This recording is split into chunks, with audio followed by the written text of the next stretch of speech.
Doctor आपसे बात करना था। ये वाइफ प्रेग्नेंट है, अबॉर्शन करना था। कॉम्प्लिकेशन कॉम्प्लिकेशन कोई नहीं है, लड़की है तो। कैसे बात कर रहे हो आप? ऐसा तो पहले नहीं हो। लड़की है तो समझ में नहीं आ रही बात है? अबॉर्शन करा होगा, लड़का चाहिए होगा आपको। नहीं, लड़का नहीं, लड़की ही चाहिए थी। तो फिर क्यों करा रहे हो अबॉर्शन? क्योंकि रेप हो जाएगा इसका। डॉक्टर मैं ये नहीं चाहता कि इसका रेप हो। I am so sorry doctor, मैं नवेद बोल रहा हूँ रेडियो मिर्ची से, और मुझे मालूम है कि आपके पास कॉल्स आती होंगी, लेकिन उनकी वजह यही होती होगी कि मैं दहेज नहीं दे सकता या मैं लड़की को पढ़ा नहीं सकता। लेकिन अब कॉल्स आया करेंगी और वजह ये हुआ करेगी डॉक्टर कि मैं अपनी बच्ची को पैदा नहीं होने देना चाहता क्योंकि इसका रेप हो सकता है। दिल्ली में 8 महीने की बच्ची का रेप हुआ। 8 महीने की बच्ची होती कितनी, अगर वो तंदुरुस्त ना हो, इंसान के एक हाथ में आ जाती है, उसका रेप हुआ है। सॉरी मैंने आपका वक्त भी ले लिया, लेकिन मैं बताना चाह रहा हूँ सबको कि ये होने लगेगा, वरना इस चीज को बंद करवा दो।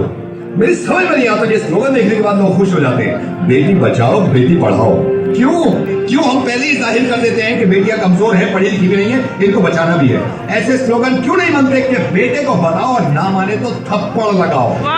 और जितने लोग इस बात को मानते थे ना कि लड़की घर से बाहर निकलती है तो रेप होता है, उसके रिश्तेदार ने बेडरूम में घुस के उसकी बच्ची के साथ रेप किया।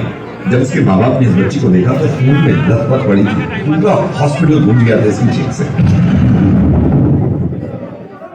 और हिंदू मुस्लिम आप करते रहिए अपना काम, एक दूसरे को बुरा भला कहने में और जुलूस निकाल के एक दूसरे को मारने में। अगर शर्म है ना थोड़ी सी, तो इनसे ज्यादा खतरनाक जो हमारे मुल्क में हो रहा है कि बच्चियों के रेप जो करते हैं, उन जानवरों को जाके सबक सिखाओ, इतनी भीड़ ले जाकर।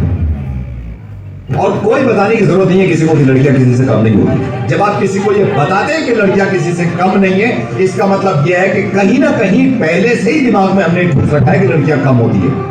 100 करोड़ की आबादी में अगर एक इंसान भी मेरी आवाज सुन रहा है ना, और इसको ये लगता है कि लड़कियां देर रात घर से बाहर निकलती हैं तो रेप होते हैं, तो मुझसे बात कर ले। मैं कसम खा रहा हूं, अगर उसने मुझे हरा दिया इस चीज में तो जिंदगी में कभी रेडियो पे नहीं आऊंगा और अपनी आवाज नहीं सुनूंगा। डॉक्टर आई एम सॉरी, मैंने आपका काफी वक्त ले लिया। I think you are right, Naved. You are absolutely right. It's extremely shameful.